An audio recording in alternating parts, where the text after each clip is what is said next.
Salut à tous, salut les belles âmes. En fait, j'étais aujourd'hui parler, faire une petite parenthèse, une petite aparté sur mon parcours de flamme jumelle. Un parcours que j'ai découvert sur le tas, on va dire, enfin sur le tas, plus ou moins au début, à un an quasiment après avoir rencontré ma jumelle. Mais sinon avant, je savais déjà que c'était quelque chose de particulier. De toute façon, on le sait, on le sait, on le sent. Donc j'ai la confirmation par une amie médium, enfin qui me l'a dit. Et puis j'ai eu la confirmation de ce lien en méditation. En méditation, bon voilà, j'étais en méditation, j'ai vu la création, je répète, je pèse mes mots, même si je vais perdre beaucoup de personnes en route, mais bon, c'est pas un problème. J'ai vu la création de mon âme, de notre âme jumelle. Et donc j'ai vu la création depuis la source. Et de là, j'ai vu nos âmes se scinder en deux. Donc scinder en deux dans la création, la flamme, parce que l'âme c'est une flamme en fait. Moi ce que j'ai vu, notre âme c'est des flammes. C'est une flamme jaune, dorée, bleue, qui sortait de la source qui est une forme de soleil, on va dire ça comme ça, une grosse flamme comme un soleil. Et donc voilà mon âme qui jaillissait de l'âme. Et de là justement de mon âme s'est scindée en deux. Dans la scission de notre âme, c'est fait, je l'ai ressenti, je l'ai vu, je l'ai vécu, je l'ai ressenti. C'est scindé en deux, donc voilà, de là, c'est parti. Et quand les âmes se sont scindées en deux, chose étrange, en méditation, j'ai ressenti une souffrance profonde, comme si je me sentais abandonné par la moitié d'âme qui partait en fait. Et à contrario, j'ai ressenti aussi dans l'autre âme, parce qu'ils sont forcément liés, j'ai ressenti l'autre âme qui se sentait rejetée par l'autre moitié, donc par ma part d'âme, par moi, qui se sentait rejetée par moi. Donc en fait, elle est sortie comme si elle se sentait rejetée, repoussée. Et comme si elle me regardait déjà, je ne fais plus de mots. Et moi, je regardais déjà, elle m'abandonne, qu'est-ce qui se passe, pourquoi? Et là, c'était la confirmation du lien. Et ce type de confirmation, j'avais entendu certaines personnes justement et ça je l'ai su après en écoutant les vidéos, certaines personnes qui parlaient qu'eux aussi ils avaient eu la confirmation de leur lien de flamme jumelle de cette manière-là, par la même expérience. Donc ça m'a réconforté un peu quand j'ai lu ça, j'en ai parlé à ma jumelle à ce moment-là. Et c'est en lui parlant même que j'ai conscientisé ce que j'ai conscientisé ce que j'avais vu. Parce que ce moment, je ne l'ai pas compris. J'ai vu ça, il se passait beaucoup de choses à ce moment-là. Bon, quand je médite, il se passe beaucoup de choses dans mon esprit. Bref, je passe. Et donc, ben voilà, à partir de là, le parcours a commencé. Une première nuit de l'âme, c'était en mars 2020. 2020, il faut savoir aussi que bon, voilà, moi, je suis né le 30 mai 82. Donc l'addition de tous ces chiffres-là me donne le chiffre 1, 01, chemin de vie 1. Ma jumelle, elle est née, je ne vais pas donner ces détails. Son chiffre de vie, c'est aussi pareil, 01. La somme de nos dates de naissance, elle et moi, ça donne le chiffre 11, tout en additionnant, en réduisant à son expression le plus simple. Le chiffre 11 qui est un maître nombre, donc voilà, on ne peut pas indivisible. Est un maître nombre, on ne peut pas le diviser. Et puis à côté de ça, je suis parti de mon ancienne vie, un 22 mars 2020. Pareil, si on a addition de ça me donne le chiffre 11. Vous allez me dire coïncidence, synchronicité, tout ce qu'on veut. Mais en tout cas, quoi qu'il en soit, nous sommes flammes jumelles et ça, c'est un fait. Dans mon parcours, bon voilà, étant donné que je suis chaser, évidemment, blessure d'abandon. Mais ça, je l'ai toujours su au fond de moi, on va dire. Mais nous sommes accompagnés, enfin, nous étions en séparation, moi jumelle et moi. Nous étions accompagnés par une amie médium, Nadia, que je salue, et qui a fait un magnifique travail, qui nous a permis de comprendre le lien, de conscientiser le lien, de l'accepter, et qui nous a accompagnés par la suite, quoi. Donc, sauf qu'à un moment, on l'a un peu perdu parce que on s'est un peu perdu dans le ressenti, mais moi j'avais la certitude que j'étais un teaser. Mais ma jumelle, comme beaucoup de renards d'ailleurs, qui ont qui ont, voilà, comment dire ça, comme beaucoup de renards qui ont faux self, justement, ils se, ils se mentent à eux-mêmes. Et c'est pas forcément péjoratif ce que je dis, c'est pas négatif, c'est pas un reproche. C'est juste un jugement d'ailleurs, loin de là. C'est juste un constat qui se monte à eux-mêmes. Donc forcément, elle s'est plutôt vue teaser.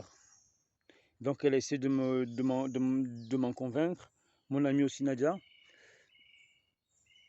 j'avais beaucoup de doutes. J'avais beaucoup de doutes. Ils ne comprenaient pas. Ils pensaient que je voulais absolument être teaser. Ou bien au contraire, moi je sais que le runner, je pensais que le runner souffrait moins. Donc moi ça m'arrangeait à la limite d'être runner. Mais sauf que non, mais bon, j'ai écrit un temps. J'ai écrit un temps. Mais j'ai cru ces 6 derniers mois, on va dire. Ces 6 derniers mois, oui, j'ai cru. Et j'ai cru quand je rentrais vraiment dans le travail profond. Parce que voilà, la relation, elle a commencé. Et on a eu la chance que l'on a eue. Franchement, je touche du bois.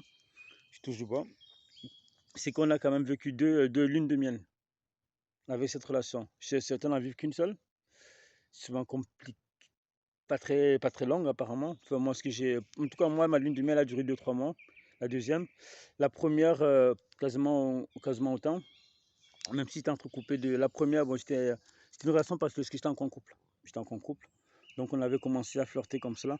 Mais bon, ça, c'est non plus, c'est pas quelque chose qu'il faut juger, qu'il faut mettre taxé de quoi que ce soit parce que ça fait partie du parcours. Pour la plupart des couples flammes jumelles, ça se passe comme cela. On est souvent en couple et on va dire, employer des mots qui conviennent, hein. Il y a tromperie dans tout ça. Mais ça fait partie du travail. C'est comme ça. Et donc, ben voilà, j'ai fini par quitter mon ancienne vie. Parce que quand je rencontrais ma jumelle, c'est un tsunami, bon, je passe les détails, c'était tremblement de terre, tsunami, tout ça là, voilà, c'était ça. Et tout ça pour arriver à. Il fallait que j'ai perdu tous mes repères, tout ce que j'étais, tout ce que je croyais savoir, tout ce que je croyais connaître, j'ai tout perdu, tout. Socialement, je me suis retrouvé tout seul, financièrement, j'ai chuté, à tous les niveaux. Spirituellement, même, j'étais plus là. Au début, non, au début, on travaille beaucoup spirituellement. Mais après, une fois dans le lien, on abandonne tout. Parce qu'en tant que chaser, du moins, on se perd. On oublie tout. On oublie tout. Famille, enfants, parents, amis, tout est mis de côté. On a Dieu que pour son chaser. Et ça non plus, c'est pas, c'est pas à commenter, c'est pas un jugement, c'est un constat, c'est un fait. C'est comme ça que nous sommes faits. Et donc, notre chaser, forcément, on la place tout en haut de la pyramide, hein, tout en haut de l'échiquier. Même au-delà, au-dessus même de nous. Donc on la considère même plus que nous-mêmes. Et c'est ça le défaut. C'est là que le bas blesse. Donc c'est là que j'ai commencé, moi, à me perdre. À me perdre donc pendant la période qu'on appelle la conjugaison, où il fallait s'adapter, il fallait faire, il fallait composer, il fallait arranger ça, il fallait. Mais là, nous n'étions plus dans l'amour véritable. Nous étions, certes, il y avait de l'amour, il y a toujours de l'amour, il y a toujours de l'amour, quoi qu'il en soit. Mais nous étions dans une forme de composition, conjugaison, on arrangeait les choses parce qu'on s'aimait, qu'on ne pouvait pas accepter qu'avec des fuites du renard qui commençaient à se faire sentir aussi très, très rapidement d'ailleurs. Dont ma première nuit de l'âme qui s'est passée au mois de mars, justement, au mois d'avril 2020. Première nuit noire qui a duré quand même un mois et demi. Un mois et demi de souffrance terrible.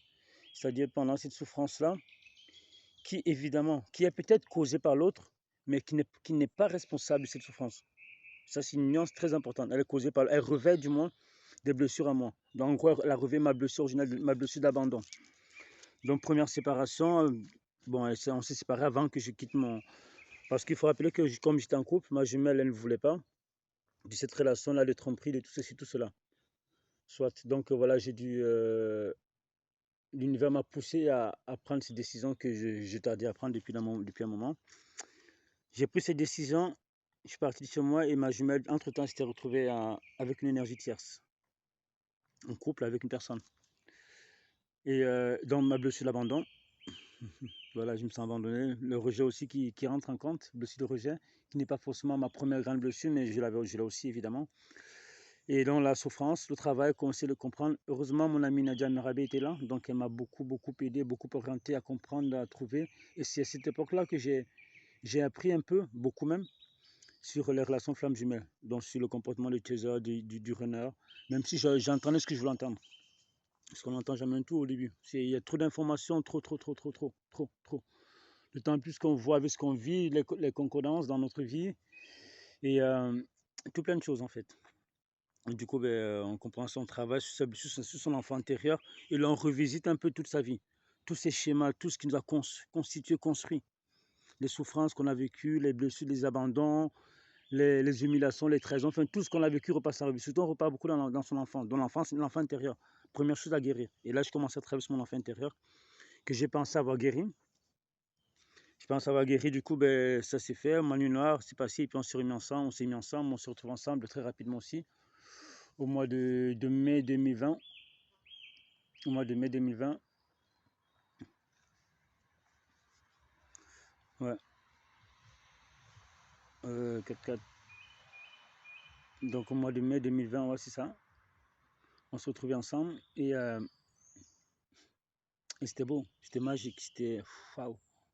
L'intensité de l'amour de tout, c'était splendide. C'était la lune de miel, j'avais jamais vécu ça. Après avoir traversé cette nuit noire que je pense interminable, je me retrouve avec ma jumelle avec cette intensité d'amour.